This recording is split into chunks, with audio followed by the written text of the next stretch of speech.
Aksi nyata modul 1.4 Penerapan dan diseminasi budaya positif oleh Leminus Ambut SPD, calon guru penggerak Angkatan 9 SMA Negeri 1 Sanonggoang. Dengan pengajar praktik Bapak Martinus Olarain SPD, fasilitator Bapak Frederiks Holeng SPD MM. Rencana tindakan aksi nyata. Latar belakang. Tujuan pendidikan menurut Ki Hajar Dewantara adalah menuntun segala kodrat pada anak agar mereka mencapai kebahagiaan setinggi-tingginya baik sebagai manusia maupun sebagai masyarakat. Dalam menuntun tersebut, guru berpijak pada nilai-nilai dan peran guru. Guru sebagai pemimpin pembelajaran di kelas haruslah mempunyai visi dan prakarsa perubahan yang mengantarkan peserta didik pada nilai-nilai profil pelajar Pancasila.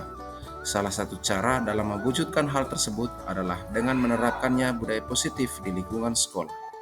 Budaya positif tersebut dapat dimulai dengan membuat keyakinan kelas yang disusun bersama guru dan murid. Dan dalam menyelesaikan permasalahan, guru dapat menerapkan segitiga restitusi dengan posisi kontrol guru sebagai manajer, yaitu mengembalikan murid tersebut ke kelompoknya dengan lebih baik dan kuat. Tujuan aksi nyata. Yang pertama, meningkatkan keberanian dan rasa percaya diri untuk mengemukakan gagasan, ide, dan pendapat mengenai gambaran kelas atau sekolah yang peserta didik inginkan. Yang kedua, menumbuhkan motivasi intrinsik murid. Ketiga, menumbuhkan budaya positif.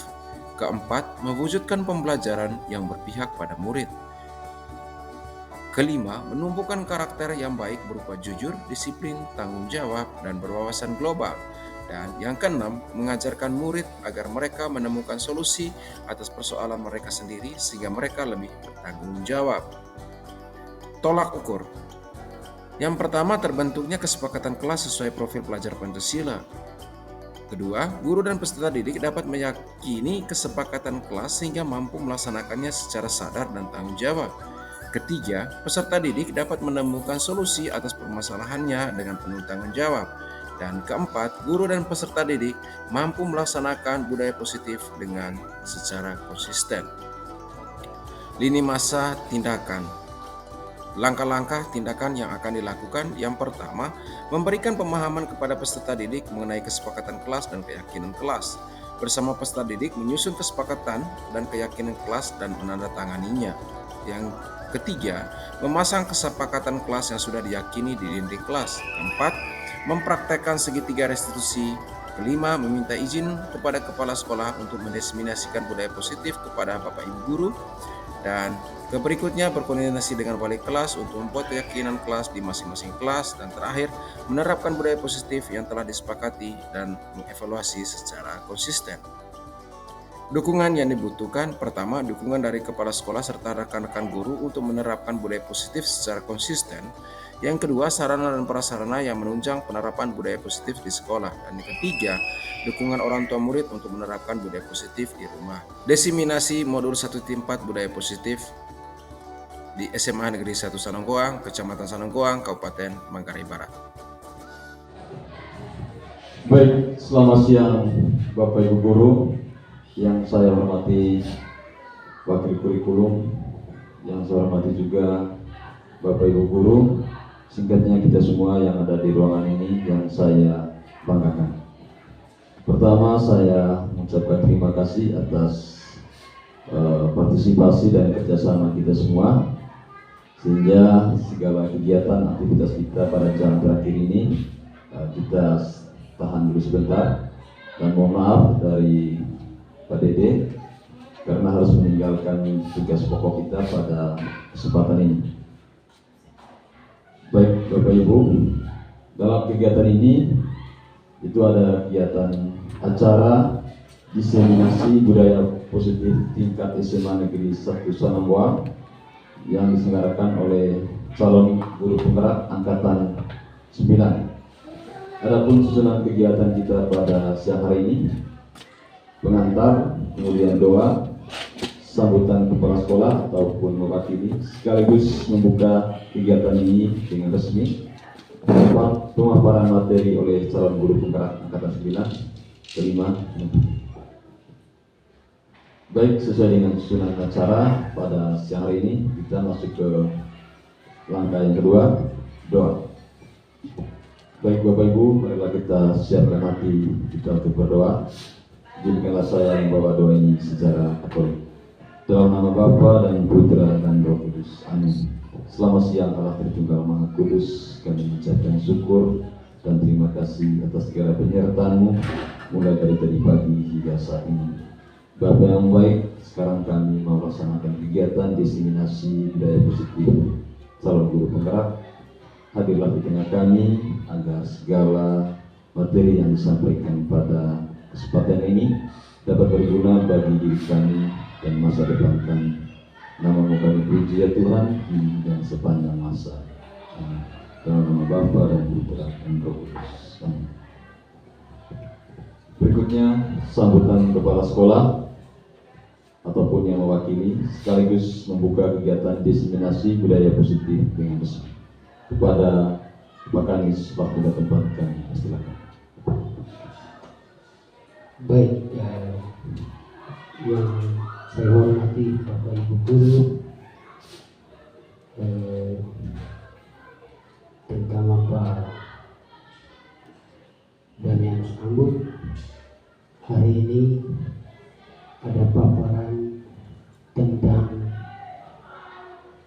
budaya positif. Saya bersyukur bahwa Pak Daniel Ambut ini orang yang pertama sebagai guru penggerak, calon guru penggerak di sekolah kita, dan ini adalah hal yang baik. Mudah-mudahan kali berikut Bapak Ibu guru yang lain bisa ikut serta. Bagi kita sekaligus belajar bagaimana mengikuti guru penggerak, program guru penggerak, dan kita masing-masing belajar untuk mengikutinya, karena program guru penggerak ini memiliki banyak manfaat untuk perbaikan kualitas pendidikan kita. Dan hari ini dimulai oleh Pak Daniel Ambut. Karena itu sebagai atas nama kepala sekolah, saya membuka kegiatan ini dengan resmi. Terima kasih.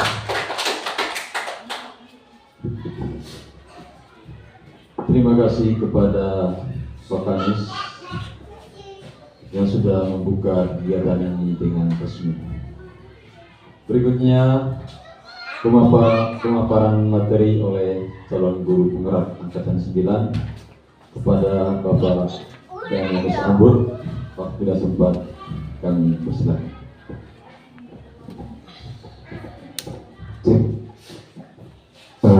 Baik, terima kasih banyak atas kesempatannya.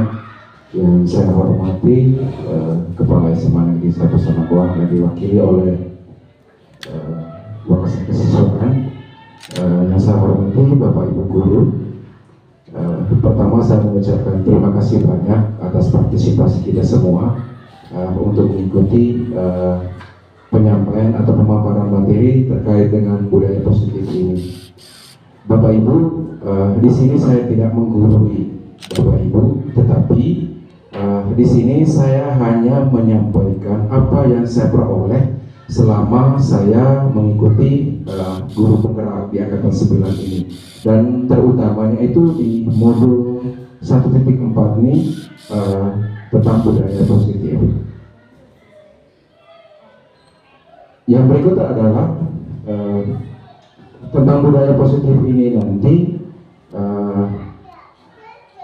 kalau waktu memungkinkan nanti di terakhirnya itu baru ada sesi tanya jawab. Ya, baik.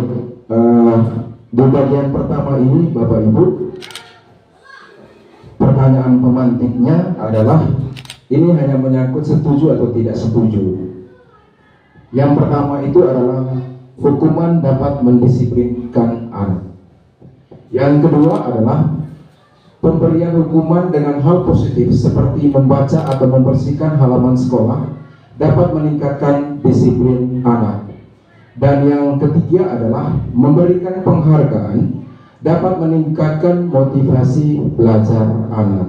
Saya mau tanya dulu Bapak Ibu ini, kira-kira menurut Bapak Ibu ini setuju atau tidak setuju dengan pertanyaan ini?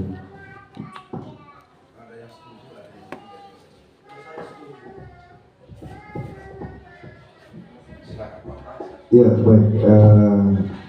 Dari 3 poin ini, saya sangat setuju dengan poin yang ketiga. Memberi penghargaan dapat meningkatkan motivasi belajar anak. Ya. Ini poin yang sangat penting yang mungkin perlu kita lakukan ke depan berkaitan dengan poin ketiga. Kalau kita memberikan penghargaan terhadap prestasi anak, maka anak-anak akan berlomba untuk menggapai prestasi. Nah, kalau tidak diberi penghargaan, ya jelas, ya kadang juga anak motivasinya kurang untuk meraih sebuah prestasi. Itu saja alasan saya. Sekian. Oke, terima kasih banyak Pak Ras. Saya pikir satu merupakan perwakilan dari Bapak Ibu semuanya. Nanti kita temukan jawabannya nanti di paparan materi selanjutnya. Untuk itu kita lanjutkan dulu. Konsep utama di modul 1.4 tentang budaya positif ini Bapak Ibu, yang pertama itu adalah perubahan paradigma. Yang kedua adalah disiplin positif. Ketiga, kebutuhan dasar manusia. Lalu berikutnya adalah motivasi perilaku manusia. Yang berikutnya lagi adalah posisi kontrol restitusi, kemudian keyakinan kelas, dan terakhir itu adalah segitiga restitusi. Kita lihat dari pembelajaran paradigma baru. Nah, Bapak Ibu, pembelajaran dengan paradigma baru dilakukan berdasarkan prinsip pembelajaran yang berdiferensiasi, sehingga setiap siswa belajar sesuai dengan kebutuhan dari tahap perkembangan untuk mewujudkan profil pelajar Pancasila.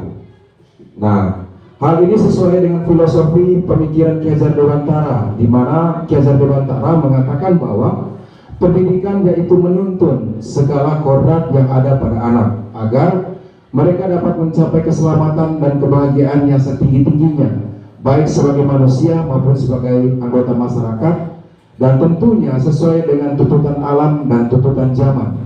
Oleh sebab itu, pendidik itu hanya dapat menuntun tumbuh dan hidupnya kekuatan kodrat yang ada pada anak agar dapat memperbaiki lakunya, bukan dasarnya atau hidup dan tumbuhnya kekuatan kodrat anak. Jadi Bapak Ibu, Ki Hajar Dewantara juga ini menganalogikan bahwa kita ini pendidik itu seperti petani. Dia mengibaratkan kita sebagai tenaga pendidik ini sebagai petani, di mana ketika kita menabur benih padi, sehebat apapun kita guru dalam merawatnya, kita tidak bisa merubah kodrat dari padi ini menjadi jagung. Dia tetap akan menjadi padi. Tugas kita sebagai guru adalah merawatnya, bagaimana memperoleh hasil yang baik dari tanaman itu. Tetapi untuk mengubah kodratnya itu tidak bisa dilakukan. Berikut. Yang berikut adalah disiplin positif. Apa itu disiplin positif? Lanjut. Nah, dalam budaya kita ini Bapak Ibu, makna kata disiplin yaitu sesuatu yang dilakukan seseorang pada orang lain untuk mendapatkan kepatuhan. Kita cenderung menghubungkan kata disiplin dengan ketidaknyamanan, bukan dengan apa yang kita hargai atau pencapaian suatu tujuan mulia. Nah, kita sebagai pendidik, tujuan kita menerapkan disiplin adalah menciptakan anak-anak yang memiliki disiplin diri sehingga mereka bisa berperilaku dengan mengacu pada nilai kebajikan universal dan memiliki motivasi intrinsik bukan ekstrinsik. Nah, sementara di sini disiplin positifnya adalah merupakan salah satu cara penerapan disiplin yang bertujuan untuk menumbuhkan kesadaran serta memperdayakan anak untuk melakukan sesuatu tanpa paksaan, ancaman, dan hukuman. Nah, dalam pendisiplin anak ini, tentunya anak-anak itu melakukan sebuah kesalahan dan tentunya berpacu pada kebutuhan dasar manusia. Nah, di sini ada 5 kebutuhan dasar manusia. Yang pertama adalah bertahan hidup, kemudian kasih sayang dan rasa diterima, terus kebebasan, kesenangan, dan terakhir itu adalah penguasaan. Kita lihat dulu dari bertahan hidup ini.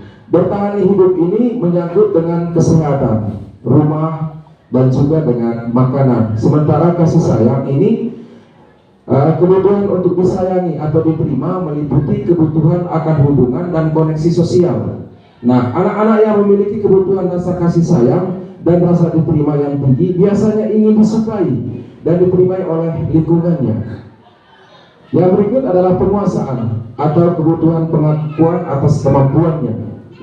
Nah, pada kebutuhan ini anak-anak akan penguasaan yang tinggi, biasanya selalu ingin menjadi pemimpin. Mereka juga suka mengamati sebelum mencoba hal baru dan merasa kecewa bila melakukan kesalahan. Mereka juga biasanya rapi dan sistematik dan selalu ingin mencapai yang terbaik. Kemudian adalah kebebasan, di mana anak-anak dengan kebutuhan kebebasan yang tinggi menginginkan pilihan. Mereka perlu banyak bergerak, suka mencoba-coba, tidak terlalu terpengaruh orang lain, dan senang mencoba hal baru dan menarik. Dan yang terakhir Bapak Ibu adalah di kesenangan. Nah, kebutuhan akan kesenangan adalah kebutuhan untuk mencari kesenangan berupa bermain dan tertawa. Anak-anak dengan kebutuhan dasar kesenangan yang tinggi biasanya ingin menikmati apa yang dilakukannya. Nah, itu berdasarkan teori kebutuhan dasar manusia. Lalu ada 3 motivasi perilaku manusia ini Bapak Ibu. Yang pertama itu adalah untuk menghindari hukuman. Nah, untuk menghindari hukuman ini biasanya anak-anak ini menimbulkan pertanyaan dalam diri mereka. Apa yang akan terjadi apabila saya tidak melakukannya? Nah, kebutuhan yang pertama ini merupakan motivasi eksternal, artinya kan datang dari luar. Dia melakukan sesuatu sebenarnya karena takut dihukum, bukan berdasarkan dari dalam dirinya. Yang kedua itu adalah untuk mendapatkan imbalan dari orang lain atau instansi. Nah, di sini anak-anak biasanya menimbulkan pertanyaan dalam diri mereka ketika mereka mau melakukan sesuatu. Apa yang akan saya dapatkan apabila saya melakukannya? Nah, ini juga merupakan motivasi eksternal. Artinya bahwa di sini anak-anak melakukan sesuatu karena adanya penghargaan ini. Nah, ketika kita tidak memberikan penghargaan, maka anak-anak juga tidak akan melakukan sesuatu di situ. Dan ini merupakan juga motivasi eksternal. Dan yang terakhir itu adalah untuk menghargai diri sendiri. Nah, di motivasi perilaku ini anak-anak biasanya bertanya dalam diri mereka, saya akan menjadi orang seperti apa bila saya melakukannya. Nah, inilah merupakan motivasi internal, artinya lahir dalam diri anak itu sendiri.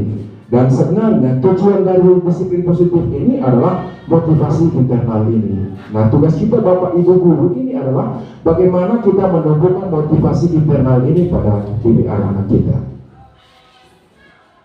Lanjut. Kita lihat konsep disiplin ada 2. Yang pertama itu adalah konsep disiplin dengan identitas gagal. Yang pertama itu adalah pemberian hukuman. Pemberian hukuman ini ternyata Bapak Ibu ini merupakan disiplin dengan identitas gagal. Pemberian hukuman ini, di mana di dalam pemberian hukuman ini tentunya menyakitkan bagi anak. Dan yang kedua itu adalah tentunya menimbulkan tidak nyaman bagi anak itu sendiri. Yang berikut murid merasa takut. Yang berikut adalah murid itu memaksa atau terpaksa dia melakukan sesuatu. Yang berikut adalah murid menyembunyikan kesalahan. Dan yang berikut adalah murid menjadi rendah diri. Ini ketika kita Bapak Ibu guru berada di posisi pemberi hukuman ini. Yang berikut adalah penghargaan. Nah, penghargaan ini juga merupakan konsep disiplin dengan identitas gagal. Kenapa Bapak Ibu? Karena yang pertama itu tentunya tidak efektif. Tidak efektif. Dan yang kedua, penghargaan. Yang kedua itu adalah merusak hubungan. Yang ketiga, mematikan kreativitasnya. Dan yang keempat adalah menghukum dengan sistem ranking. Dan yang terakhir itu merampas hargai dirinya. Karena biasanya di disiplin dengan penghargaan ini anak-anak melakukan sesuatu itu karena berdasarkan penghargaan. Nah, ini dikategorikan dengan disiplin dengan identitas gagal. Berikut konsep disiplin dengan identitas sukses juga ada dua macam. Yang pertama konsekuensi. Nah, Bapak Ibu, konsekuensi ini penguatannya itu jangka pendek ya. Kemudian perlu monitoring berkelanjutan dan merupakan stimulus respon. Dan yang berikut adalah murid menghormati peraturan. Dan yang terakhir, kehilangan waktu untuk mengurangi kesalahannya. Ini di konsekuensi ini. Artinya Bapak Ibu, misalnya kita mau mengumpulkan tugas, kita kasih memang waktunya, kumpulnya kapan, dan konsekuensinya misalnya tidak dikumpulkan hari itu, apa konsekuensinya? Dan dampaknya ini adalah ini dari konsekuensi itu berupa tadi yang saya sudah sebutkan. Yang terakhir ini adalah restitusi. Nah, di restitusi ini yang pertama itu adalah murid bertanggung jawab atas perilakunya. Yang kedua adalah fokus pada pemecahan masalah jangka panjang. Yang berikut lagi adalah murid menghormati dirinya dan orang lain. Dan yang berikut teori kontrol, dirinya lah yang memegang kontrol. Artinya murid itu sendiri yang memegang kendali dalam hidup, bukan kita Bapak Ibu guru. Dan yang terakhir itu adalah murid bersemangat memperbaiki kesalahannya. Itu konsep disiplin ini. Ada dua di identitas gagal dan ada dua juga konsep disiplin di identitas sukses ini. Nah, tentunya masih dari keempat konsep disiplin ini Bapak Ibu, kita tentunya yakin dalam diri bahwa kira-kira mana yang terbaik dari keempat ini. Lanjut. Kita pilihnya itu adalah restitusi.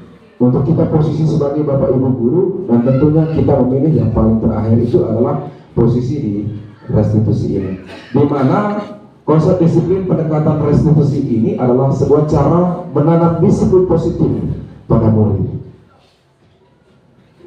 Nah, restitusi ini merupakan proses kolaboratif yang mengajarkan murid untuk mencari solusi untuk masalah mereka dan membantu murid berpikir tentang orang seperti yang mereka inginkan menjadi tujuan mulia dan bagaimana mereka harus memperlakukan orang lain.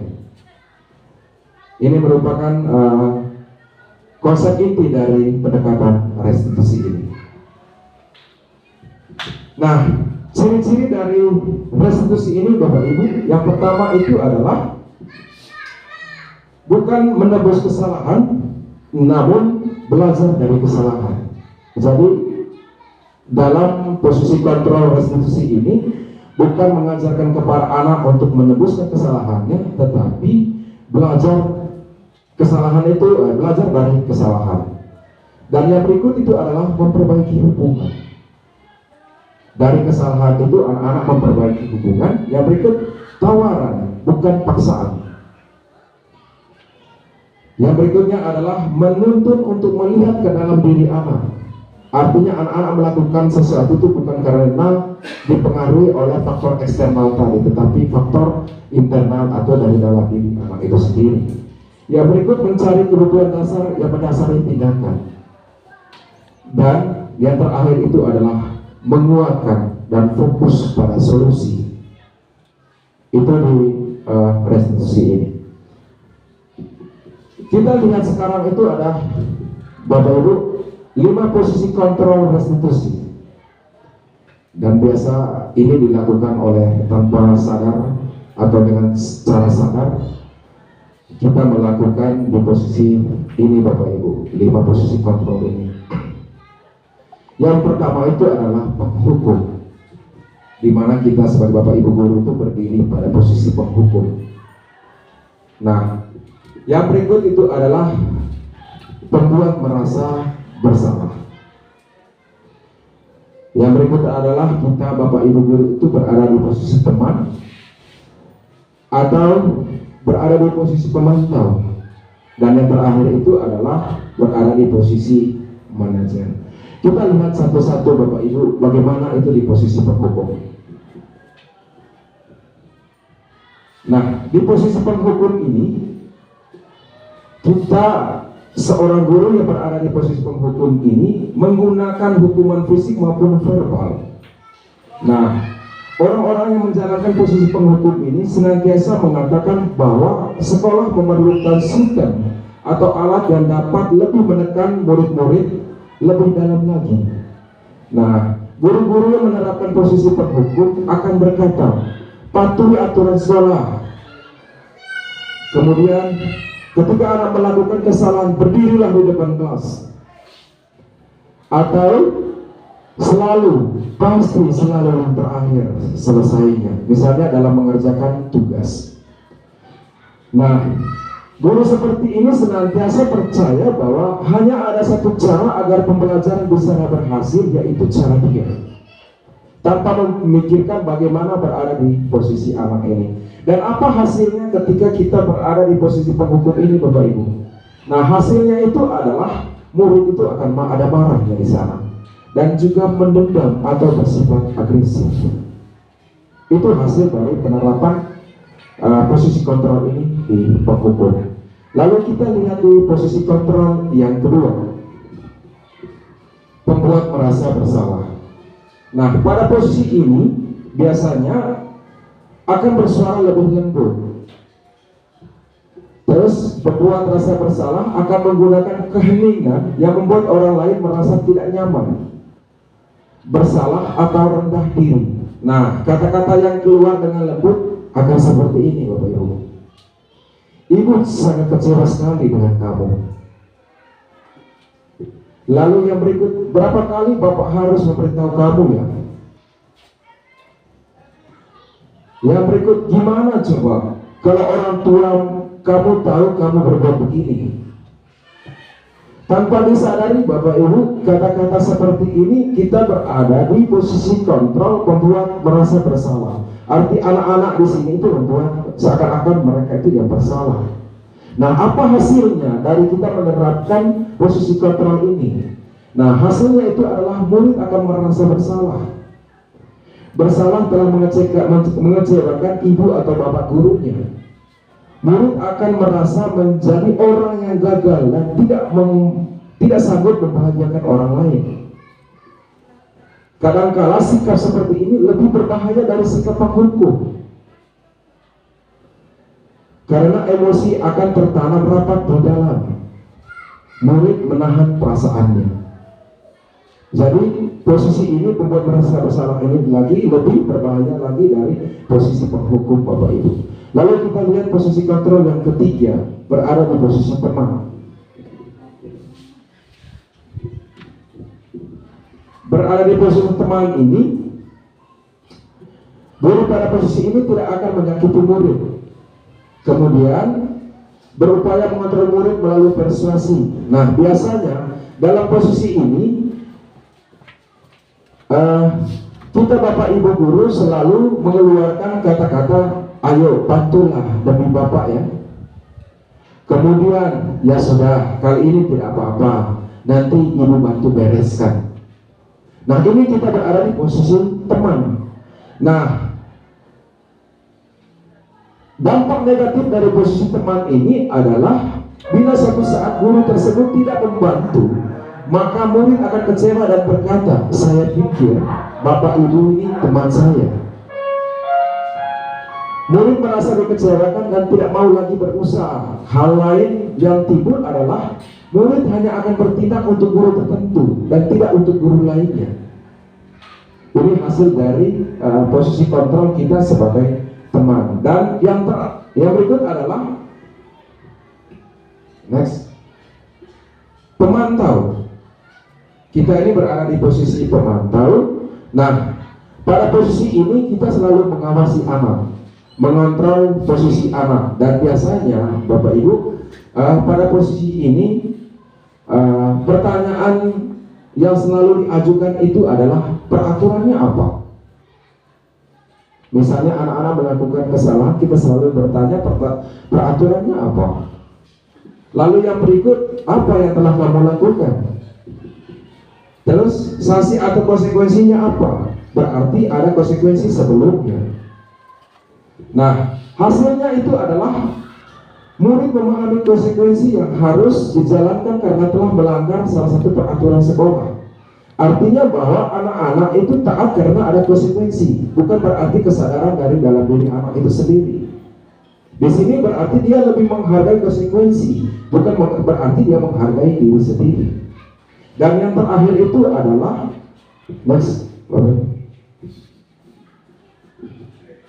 posisi manajer ini. Nah, ketika kita Bapak Ibu guru berada di posisi manajer ini, guru berbuat sesuatu bersama dengan murid, mempersilahkan murid mempertanggungjawabkan perilakunya, kemudian mendukung murid agar dapat menemukan solusi atas permasalahannya sendiri. Bila kita menginginkan murid kita menjadi manusia yang merdeka, mandiri dan bertanggung jawab, maka kita perlu mengacu pada restitusi yang menjadikan murid kita seorang manajer bagi dirinya sendiri. Nah, biasanya pertanyaan-pertanyaan kalau kita berada di posisi manajer ini ketika anak-anak melakukan kesalahan itu adalah apa yang kita yakini. Nah, di sini kita kembali lagi ke keyakinan kelas. Nah, keyakinan kelas nanti itu seperti apa? Nanti setelah saya sampaikan nanti di bagian berikutnya. Lalu pertanyaan yang berikut adalah, apakah kamu meyakininya? Kemudian, jika kamu meyakini, apa kamu bersedia memperbaikinya? Nah, hasil dari posisi manajer ini adalah anak-anak itu semakin mandiri dan mereka itu semakin kuat dan mengembalikan murid ke kelompoknya dengan lebih baik dan lebih kuat ketika mereka kembali bersama teman-temannya. Berikut kita lihat sekarang adalah keyakinan kelas. Nah, ini lagi timbul pertanyaan ini Bapak Ibu, mengapa keyakinan kelas dan mengapa tidak peraturan saja? Karena kita kan pasti ada peraturan sekolah, ada peraturan kelas dari Bapak Ibu guru maupun dari wali kelas. Nah, kenapa mesti keyakinan kelas? Kita lihat di poin pertama Bapak Ibu. Ini peraturannya. Mengapa kita mempunyai peraturan tentang penggunaan helm pada saat mengendarai kendaraan roda 2 atau motor? Kira-kira kenapa itu Pak Faris? Mengapa kita mempunyai peraturan tentang penggunaan helm pada saat mengendarai kendaraan roda 2 atau motor? Kira-kira kenapa itu Bapak? Lalu yang kedua, mengapa kita memiliki peraturan tentang penggunaan masker dan mencuci tangan setiap saat? Dan yang terakhir adalah, mengapa kita memiliki peraturan harus datang tepat waktu pada saat mengikuti pelatihan? Nah, kalau di poin pertama tadi, mengapa kita mempunyai peraturan tentang penggunaan helm pada saat mengendarai kendaraan roda 2 dan motor? Karena kita meyakini dan percaya bahwa dengan menggunakan helm ini kita terselamatkan jika kita mengalami kecelakaan. Kita meyakini itu bahwa kita akan selamat, kita akan terlindungi. Lalu yang kedua adalah, mengapa kita memiliki peraturan tentang penggunaan masker dan mencuci tangan setiap saat? Nah, ini dulu di masa COVID ini, karena kita meyakini bahwa dengan penggunaan masker ini, dengan mencuci tangan ini, kita bebas dari penyebaran COVID ini. Dan begitu juga dengan yang terakhir ini Bapak Ibu, mengapa kita memiliki peraturan harus datang tepat waktu pada saat mengikuti pelatihan? Karena kita meyakini bahwa dengan hadir tepat waktu itu kita tidak akan ketinggalan materi. Kita meyakini ini, sehingga kenapa perlu ada keyakinan kelas? Jelaslah bahwa antara keyakinan kelas dengan peraturan ini berbeda Bapak Ibu, berbeda. Lanjut. kita lihat sekarang itu adalah kegiatan membuat keyakinan kelas. Nah, tentunya di sini saya sudah praktek terlebih dahulu Bapak Ibu. Sebelum menyampaikannya ini kepada Bapak Ibu, saya sudah memprakteknya terlebih dahulu. Dan yang saya praktekkan itu adalah dalam pembuatan keyakinan kelas ini adalah kita tidak semata-mata bahwa kita guru yang membuatnya atau semata-mata murid yang melakukannya atau membuatnya, tetapi butuh keterlibatan antara guru dan murid. Nah, yang pertama yang dilakukan adalah berdiskusi tentang peraturan dulu. Nah, di sini Bapak Ibu kita lihat kondisi kelasnya, apa yang terjadi di kelas. Misalnya itu adalah sering terlihatnya itu sampah berserakan misalnya, atau anak-anak terlambat masuk di dalam kelas atau terlambat mengerjakan PR. Maka kita membuat peraturan yang terlebih dahulu. Misalnya itu adalah jangan membuang sampah sembarangan. Yang berikut itu adalah jangan datang terlambat. Yang berikutnya itu adalah mengumpulkan tugas sesuai dengan waktu yang ditetapkan. Nah, setelah kita berdiskusi tentang peraturan, baru kita merumuskan itu menjadi keyakinan. Nah, sebelum kita merumuskan keyakinan ini Bapak Ibu, kita harus merubah dulu kalimat negatif yang ada dalam peraturan menjadi kalimat positif. Misalnya tadi itu adalah jangan membuang sampah sembarangan. Kita rubah dulu kalimat negatif ini menjadi kalimat positif. Nah, ketika kita merubah menjadi kalimat positifnya, kira-kira jadi seperti apa Bapak Ibu? Buanglah sampah pada tempatnya. Betul sekali. Buanglah sampah pada tempatnya. Nah, dari situlah baru kita merumuskannya menjadi keyakinan kelas. Lalu setelah merumuskan keyakinan kelas ini, barulah kita pajang keyakinan kelas yang menjadi keyakinan bersama antara guru dan murid. Sehingga nanti Bapak Ibu ketika anak-anak melakukan kesalahan dan kita menerapkan posisi kontrol restitusi, kita mengarahkan keyakinan ini anak-anak ini. Keyakinan apa yang kau langgar sesuai dengan kesepakatan kelas. Lanjut. Lalu bagaimana pembentukan keyakinan kelas itu? Yang pertama lebih abstrak dari peraturan, artinya kan dia lebih bersifat umum, tidak rigid. Misalnya tadi adalah dia masuk kelas terlambat, dia mengumpulkan tugas juga terlambat, dan segala macam. Maka kita membuatnya itu menjadi satu saja, yaitu disiplin waktu. Jadi dia lebih abstrak. Dan yang berikut adalah berupa pernyataan universal, artinya pernyataan yang bersifat universal saja. Yang berikut dibuat dalam bentuk positif, dan yang berikut lagi sedikit saja akan mudah diingat. Yang berikut sesuai dengan kondisi kelas sekolah agar mudah diterapkan. Dan yang terakhir itu adalah perlu keterlibatan guru dan murid. Kita lihat sekarang di penerapan segitiga restitusi. Nah, penerapan restitusi ini merupakan proses menciptakan kondisi bagi murid untuk memperbaiki kesalahan mereka sehingga mereka bisa kembali pada kelompok mereka dengan karakter yang lebih kuat. Nah, dan diharapkan kita ini Bapak Ibu berada di posisi pengajar untuk menerapkan segitiga restitusi ini. Lanjut. Kita lihat segitiga restitusi ini. Dalam segitiga restitusi ini, yang pertama itu adalah menstabilkan identitas. Yang kedua adalah validasi tindakan yang salah. Dan yang ketiga itu adalah menanyakan keyakinan. Berikut. Kita lihat poin pertama dulu adalah menstabilkan identitas. Nah, menstabilkan identitas ini bertujuan untuk mengubah identitas anak dari orang yang gagal karena melakukan kesalahan menjadi orang yang sukses. Nah, anak yang melanggar peraturan karena sedang mencari perhatian adalah anak yang sedang mengalami kegagalan. Kalau kita ingin ia menjadi reflektif, maka kita harus meyakinkan si anak dengan cara mengatakan kalimat berikut ini. Yang pertama itu tidak ada manusia yang sempurna. Ini di menstabilkan identitas ini. Dan yang kedua, saya juga pernah melakukan kesalahan seperti ini. Yang berikut kita bisa menyelesaikan ini. Dan yang terakhir, Bapak Ibu tidak tertarik mencari siapa yang salah, tetapi Bapak Ibu ingin mencari solusi dari permasalahan ini. Nah, ini menstabilkan identitas ini. Yang berikut adalah validasi tindakan yang salah. Nah, di validasi tindakan yang salah ini biasanya kata-kata yang kita ucapkan atau kita sampaikan itu adalah, padahal kamu bisa melakukan yang lebih buruk dari ini kan.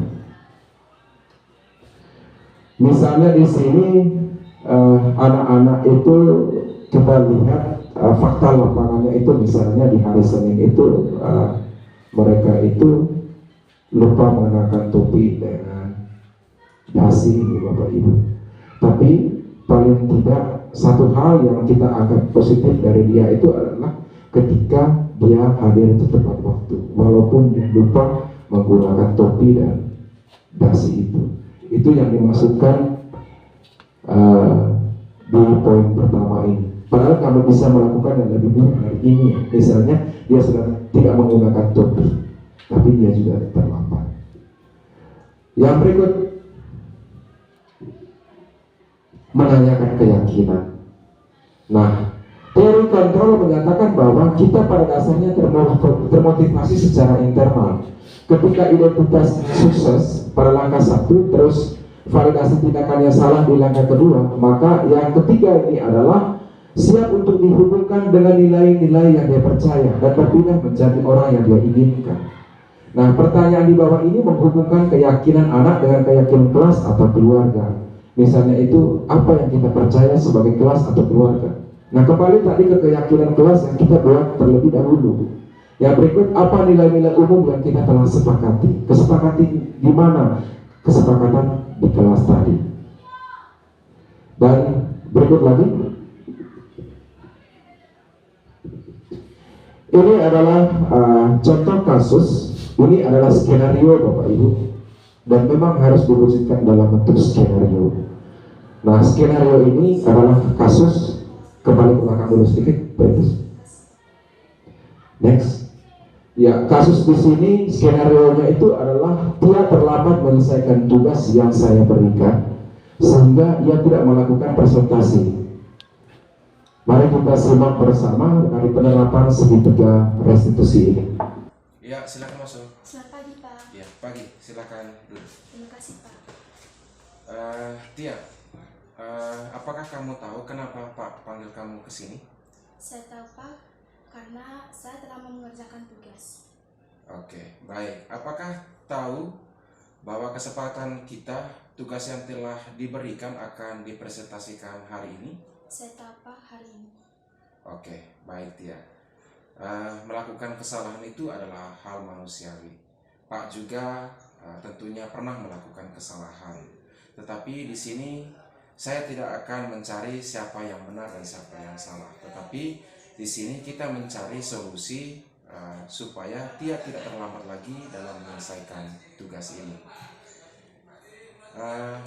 Tentunya Tia mempunyai alasan kenapa terlambat menyelesaikan tugas ini. Iya, Pak. Alasannya apa kira-kira? Sebenarnya kemarin itu rencananya saya mau meminjam buku di pustaka. Nah, pas tadi malam saya mau mengerjakan tugas, saya baru sadar kalau saya lupa meminjamkan buku. Jadi, saya tidak mengerjakan tugas tersebut tadi malam. Nah, jadi Tia ini terlambat mengerjakan tugas karena rencananya peminjaman buku setelah selesai jam pembelajaran, tetapi setelah jam pulang lupa untuk meminjam buku. Iya. Nah, apakah Tia tahu bahwa terlambat mengerjakan tugas ini melanggar kesepakatan kelas yang telah kita sepakati bersama? Tahu, Pak. Tahu ya. Menurut Tia, kesepakatan kelas apa yang dilanggar? Kesepakatan kelas tentang disiplin dan mandiri. Disiplin dan mandiri. Oke, baik. Langkah-langkah apa yang akan dilakukan Tia agar tidak terlambat lagi dalam mengerjakan tugas ini? Setelah selesai jam pelajaran, saya akan langsung meminjam buku di perpustakaan, sehingga di rumah saya bisa menyelesaikan tugas-tugas yang telah diberikan. Oke, kapan itu mulainya? Siap mulai hari ini, Pak. Oke, nah ketika Tia menerapkannya, maka Tia menjadi orang yang seperti apa? Saya akan menjadi orang yang mandiri dan disiplin, Pak. Oke, baik. Tia sudah berusaha untuk menjadi lebih baik.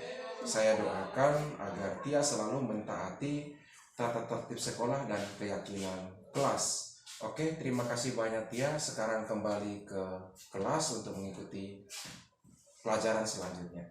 Terima kasih Pak. Iya, sama-sama. Terima kasih.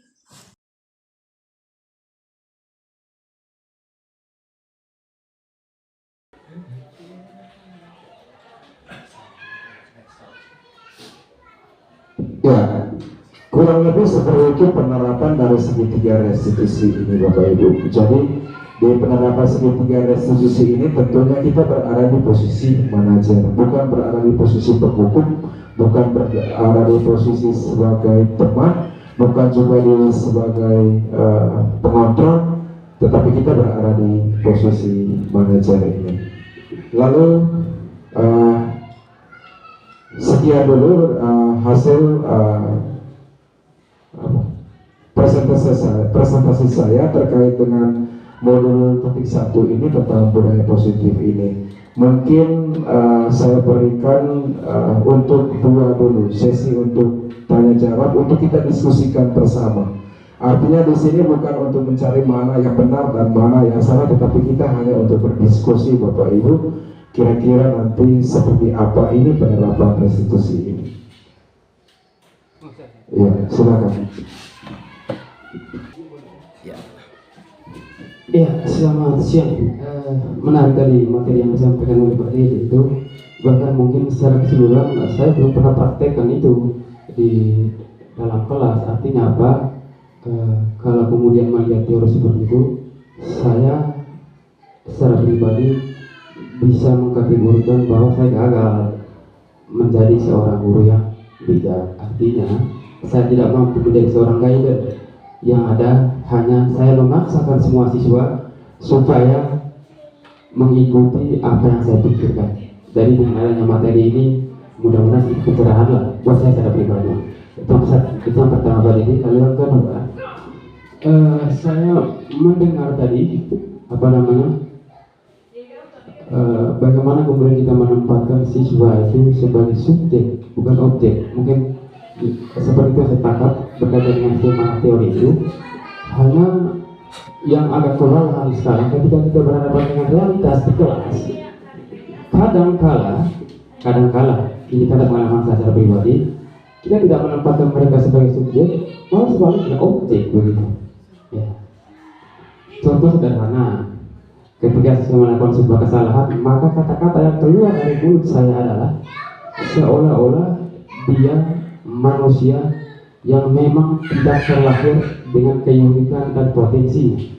Saat bersamaan,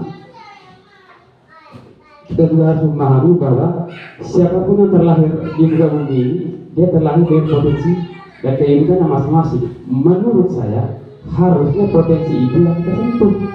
Itu yang terjadi di kelas, yang ada menghakimi, tidak mengadakan siswa. Hal lain lagi misalnya begini, ketika dia melakukan kesalahan, kita tidak berusaha memecahkan kita tidak mencoba terlibat di dalam pemecahan masalah, yang ada kita menghakimi dia. Lalu pertanyaan sederhana saja, di mana konsep guru sebagai guidance, ada penunjuk arah begitu, penunjuk arah. Mungkin hal ini yang perlu kita pecahkan bersama supaya kemudian di dalam kelas itu dia tidak hanya muncul ego saya pribadi sebagai seorang guru. Semua itu terjadi. Ini realitasnya. Tidak heran kalau kemudian dari sisi mental, dari sisi psikis, banyak sekali siswa kita yang menderita mentalnya. Karena apa? Dengan cara saya misalnya begitu, mengajar di dalam kelas menganggap diri saya karena saya guru, saya yang paling benar, saya yang paling hebat, semua itu salah. Lain daripada saya salah begitu. Nah itu terjadi. Sangat disayangkan ketika kemudian kita tidak mampu menghargai buat setiap keunikan potensi bagi masing-masing siswa. Nah, pertanyaan sederhana saja. Dari runutan apa yang disampaikan tadi, kira-kira cara atau trik atau kiat yang mampu kita lakukan agar sekiranya sekian banyak teori yang sangat luar biasa tadi itu kemudian mampu diterapkan dalam kelas. Paling mungkin tidak seluruhnya sempurna, paling tidak mendekati lah. Ya. Kita jawab begitu. Ya, baik. Terima kasih banyak Pak Eka. Itu yang diharapkan. Kenapa saya harus menyampaikan apa yang saya peroleh dari mengikuti CGP ini, terutama dalam budaya positif ini. Nah, memang bukan hanya Pak Eka, saya secara pribadi juga Pak Eka. Saya pikir apa yang saya lakukan selama ini sebelum saya mempelajari mengikuti CGP ini, saya berpikir itu apa yang saya lakukan itu yang terbaik untuk anak didik saya ke depan. Dan ternyata ketika saya mempelajari di dalam CGP ini, ternyata apa yang saya lakukan selama ini adalah yang terburuk untuk anak-anak masa depan. Saya sadari itu, makanya apa yang saya peroleh dari mengikuti CGP ini yang saya sampaikan tadi, sehingga ada tadi 5 posisi kontrol kita ini Bapak Ibu. Tadi kita berada di posisi penghukum, apa yang terjadi. Ketika berada di posisi teman, apa yang terjadi. Dan ketika kita Bapak Ibu berada di posisi manajer, apa yang terjadi. Tujuannya di sini saya tidak menggurui Bapak Ibu. Paling tidak, mudah-mudahan ke depannya kita mulai perlahan untuk penerapan budaya positif ini. Saya juga tidak harus memaksa Bapak Ibu mulai besok. Paling tidak tadi sudah ada gambaran sedikit ya, dan dalam hati kita sudah bisa renungkan saya berada di posisi mana selama ini. Nah, terkait dengan bagaimana tadi peraturan membuat menjadi budaya positif, tentu yang pertama itu adalah melihat dulu realita yang terjadi. Macam seperti yang Pak Eka bilang tadi, bagaimana penerapannya di dalam kelas. Kita lihat dulu kesalahan-kesalahan apa yang sering terjadi di dalam kelas, sehingga dalam pembuatan keyakinan kelasnya ini adalah tidak hanya melibatkan anak-anak saja, tetapi perlu keterlibatan dengan kita Bapak Ibu guru. Kita lihat dulu masalahnya apa, lalu buat peraturannya. Dari peraturan itu kita buat menjadi keyakinan kelas, sehingga nanti ketika anak-anak melanggar, maka kita berada di posisi manajer Bapak Ibu. Bukan memberikan hukuman kepada anak, tetapi membawa dia menemukan solusi dari masalah yang ia temukan di dalam kelas dengan keyakinan patokannya itu adalah keyakinan kelas yang sudah disepakati bersama itu. Tetapi yang disepakati bersama di sini bukan merupakan konsekuensi, artinya bahwa ketika dia melanggar dia akan mendapatkan hukuman. Tetapi ketika dia melanggar, dia harus menemukan solusi sendiri, bagaimana caranya supaya dia keluar dari masalahnya dia. Jadi memang selama ini juga ya, saya akui juga, saya sendiri juga ya keluar dari budaya positif ini. Dan saya berpikir ya, yang saya lakukan itu yang terbaik. Ternyata salah besar. Sehingga paling tidak perlahan ya kita berarah ke arah yang lebih baik. Mungkin itu saja Pak Eka. Terima kasih. Mohon maaf ini, saya boleh tambahkan sedikit Bu. Kita masing-masing diskusi. Kemudian saya mendengar kata bagaimana kemudian kita menumbuhkan sebuah niat atau motif dari dalam setiap siswa supaya kemudian dia mampu mengembangkan segala macam potensi yang ada di dalam dirinya. Lalu ketika dia mampu melakukan hal itu, maka harapannya diberi apresiasi berupa hadiah atau apa begitu. Ini saya mau diskusikan saja Pak. Apa tidak mengganggu mental siswa yang lain nanti ketika kita melakukan memberi hadiah terhadap siswa yang yang punya prestasi? Iya. Maksudnya begini Pak, ketika kemudian kita sebagai guru memberikan hadiah kepada siswa yang dikatakan cerdas dalam kelas, saya justru memahami dalam konteks itu apa yang kita lakukan itu justru membunuh karakter siswa yang lain. Kenapa? Karena standarisasi pendidikan kita ini, orang itu dikatakan pintar ketika dia membicarakan soal matematika. Orang itu dikatakan pintar ketika dia bicara bahasa Inggris. Sementara saat bersamaan harus kita akui bahwa setiap manusia itu terlahir dari potensi dan kehidupannya masing-masing. Nah, dalam konteks ini saya juga akan diskusi dengan kita semua ini. Apa tidak dalam konteks ini apa tidak membunuh mental siswa yang lain kalau begitu konteksnya ini?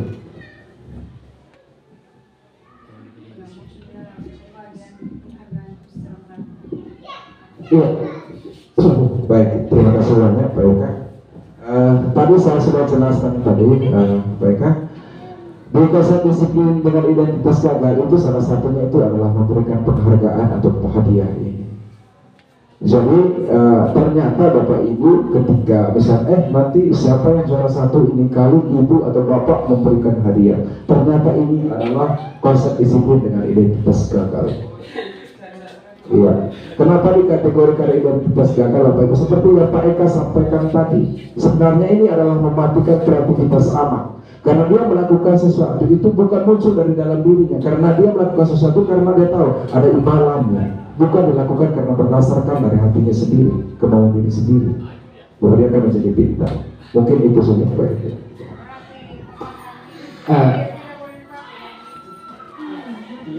Negara ini mohon maaf ini kita diskusi sekarang ini yang kemudian saya maksudkan apa ya, motif itu akan berbeda setiap orang dalam konteks melakukan sesuatu. Contoh sederhana nih, saya kasih nih satu batang rokok. Motif saya memberi satu batang rokok kepada Pak apa? Ini banyak nih motifnya, banyak sekali motifnya. Nanti aku ingin menjawab, saya memberikan sebatang rokok kepada Pak Apri, motifnya apa? Setelah ini Pak Apri bisa mengatakan saya kalian ber. Ketika itu tidak terjadi, maka yang ada apa? Rusak mental antara saya dan Pak Apri. Maksud saya tadi apa? Bagaimana hubungan kita membangun sebuah hubungan dalam kelas itu tanpa ada kepentingan apa-apa, betul-betul tulus hanya karenanya dan hanya untuknya. Yakin saja semua apa segala macam potensial dalam setiap siswa itu akan berkembang sendiri. Jadi untuk Pak Dede, terima kasih tadi. Mungkin saya agak gagal paham tadi apa namanya mengenai disiplin yang gagal tadi.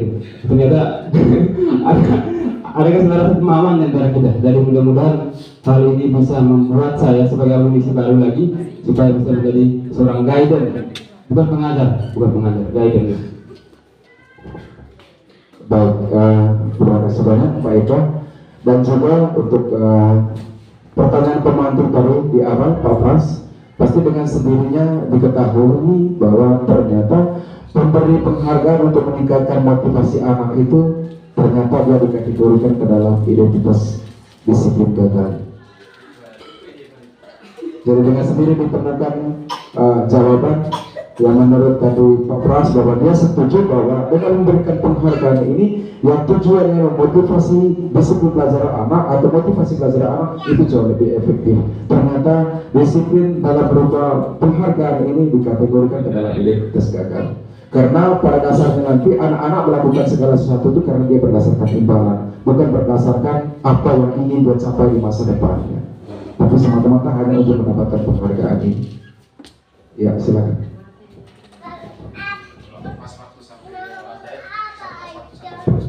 Baik, terima kasih Pak Danianus Sambut. Ini luar biasa sekali ya. Betul seperti yang dikatakan oleh Pak Ed tadi itu. Rupanya selama ini kita berada di posisi yang gagal. Cara kita. Tapi saya melihatnya begini Pak Dede ya. Soal hukuman dan penghargaan ini. Kalau kita melihat di ini konsep identitas sukses ini, konsekuensi dan restitusi ini. Nampaknya seperti ini kita mengontrol siswa ini berarti satu persatu ya. Ini dari targetnya. Jadi agak kesulitan ketika ini siswanya dengan jumlah yang banyak. Ya. Kalau misalnya satu kelas ya mungkin sampai di apa tadi itu monitoring, stimulus respon, menghormati dan seterusnya itu bisa. Tapi kalau dengan jumlah yang sama dan kemudian materi ini saya melihat tergantung karakter budaya ya, karakter budaya masing-masing wilayah. Saya lihatnya begini, bandingkan orang Jawa dengan orang NTT ya. Orang Jawa dengan kata-kata yang keras itu sudah mereka terasa terpukul, tetapi orang NTT, kalau saya melihat, apalagi kita orang Manggarai, kalau hanya menggunakan kata-kata, nah itu masih masa bodoh. Jadi harus ada tambahan sedikit dengan rotan atau apapun, Sehingga itu baru ada efeknya. Nah, memang tugas berat guru ini bagaimana menyadarkan itu ya sebenarnya Pak Jadi ya, menyadarkan aturan. Tapi saya melihatnya cukup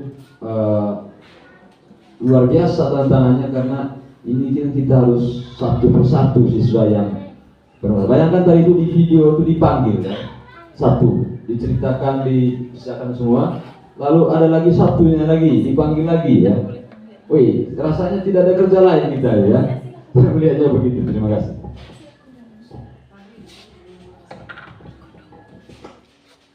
Iya.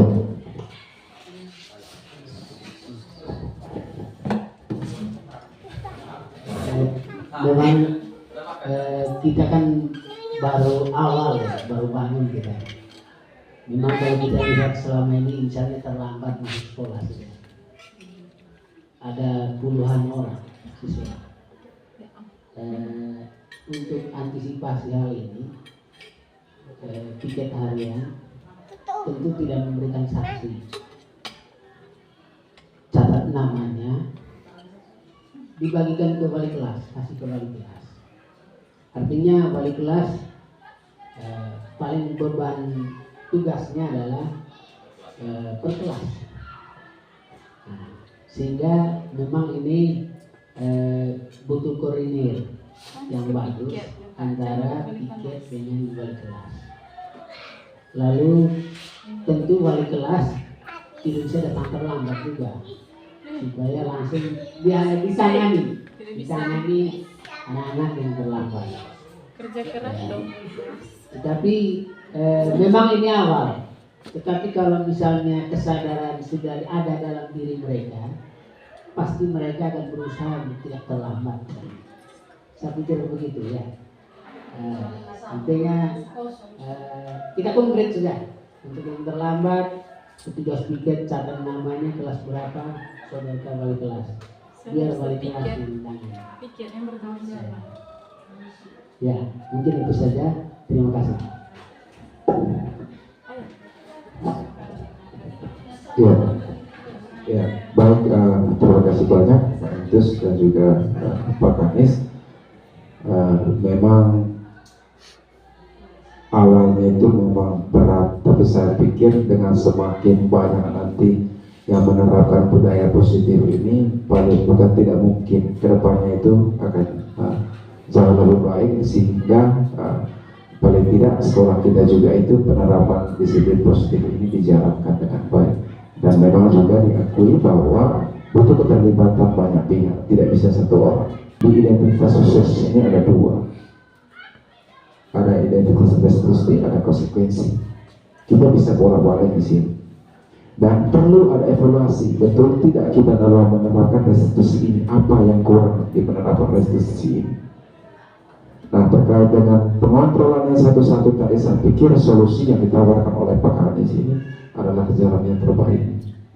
Jadi wali kelas lah yang melakukan ini, makanya diharapkan untuk wali kelas ini untuk membuat keyakinan kelas ini sebagai acuan dalam menyadarkan anak ini.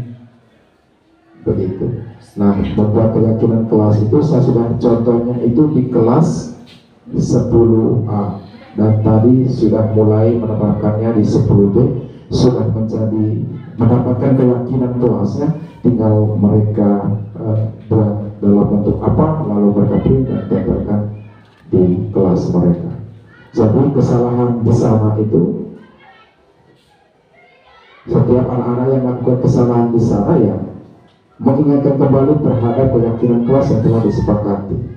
Misalnya mereka ribut di dalam kelas saat kita mau mengajar, kita harus sampaikan juga, ingat bahwa kita pernah membuat peraturan, dan dari peraturan kita sudah membuat keyakinan kelas kita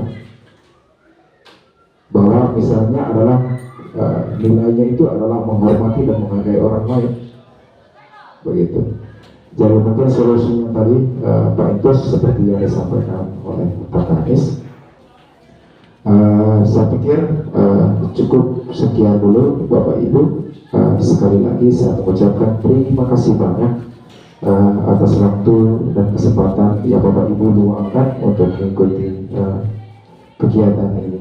Sekali lagi saya ucapkan terima kasih banyak, kurangan lebihnya mohon dimaafkan. Sekian dan terima kasih banyak.